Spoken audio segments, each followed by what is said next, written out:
HiTeach has 3 modes: desktop, whiteboard, and transparent. Teachers can switch between them at any time, depending on their teaching materials. The transparent mode is perfect for beginners, while the whiteboard mode offers a rich variety of teaching tools for advanced users.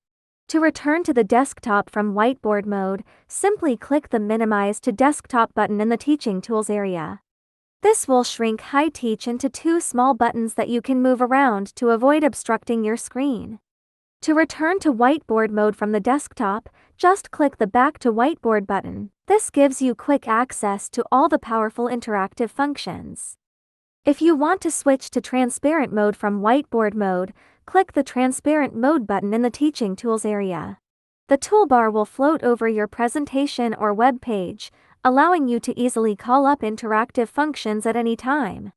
Clicking the Back to Whiteboard button in transparent mode will quickly take you back. You can freely switch between transparent, whiteboard, and desktop modes to suit your lesson design.